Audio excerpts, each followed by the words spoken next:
Hello. Hello. I, at BodyJoy, Charla Hathaway, have a wonderful guest here, all the way from the UK, right? I am indeed. And I have seen this lovely woman, as you see now, perform on stage as a raging, beautiful, sexy drag king. How does that happen? A lot of tape, a lot of couscous. You'd be surprised at some of the ingredients that it takes. So when did you start doing this, dressing as a man?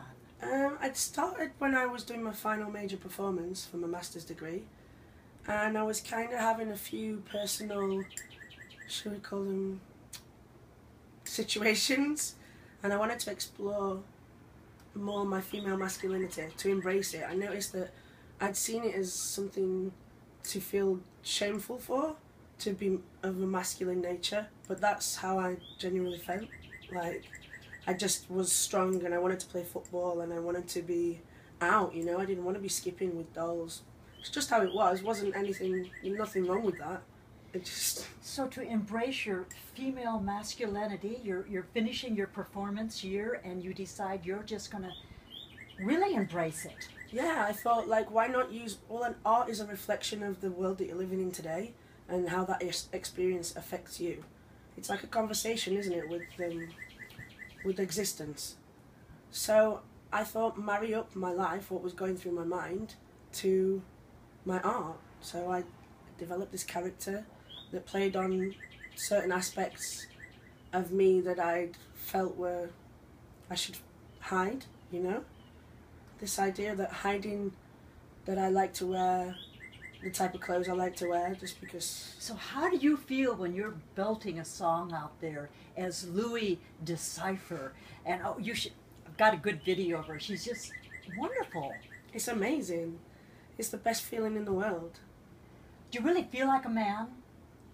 No, I if anything, I really feel like a human being, like a being that has this spiritual connection to whatever it is that gives us our energy. Like, I really feel like I'm rooted. Like, you get like goosebumps and this fire in your stomach, and you're giving it all out to these people, and there's a transfer of energy. Like, that's what I'm really into. And what are you hoping that by being out there in the spiritual oneness with who you are, what are you hoping that will do for others? Encourage others to not get bogged down with what is society's idea and try more to develop a community, to be able to look at yourself and be self-sufficient and not need anyone, not need someone to validate you on your personality or your gender or your sexuality or anything or any of the isms, just to be accepted and accept yourself, like, first. It sounds really hippified, but that's okay. How I I'm feel. a hippie. Like, it comes with love, you know. It's a passion. That's what passion is. Did you ever think when you were a little girl that this is what you would be doing? I didn't know I'd be doing it like this, but I'm definitely doing what I've always wanted to do, what I've always done. See, when I was a small child, I was always performing for my family, and I could feel, like, them feel happy. And that's such a great gift to give, is happiness. Most of us want it, or need it, or search for it. But to be able to be the one that gives it, and to give it, like, and to be able to be then your job. Wow, wow, you do have a good job. Yeah.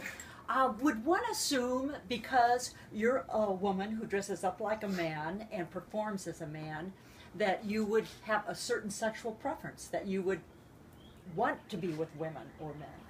I would probably, and this is just a generalisation of mine, I would probably think that they might imagine I was a lesbian. Probably what they would call a butch lesbian. And so are all drag kings butch lesbians? No, I don't think they are, no. There are some heterosexual drag kings. There are boys that do drag kinging. There are everything. So, even if there were, and that was what it was, so what? So what if they are all butch lesbians, you know?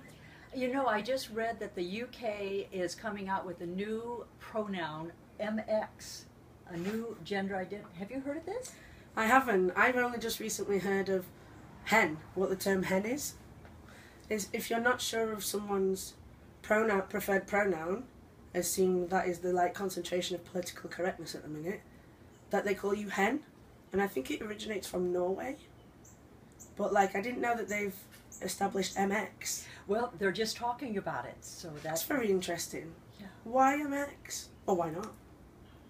Well, thank you very much. UK's #1 drag idol.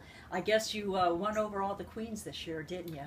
Yeah. That's a they've first, been saying isn't I'm the pretty boy, the sex symbol of the festival. Congratulations and thanks for coming to Thank Austin. you very much. Cheers. Thank you. Charla at BodyJoy.org.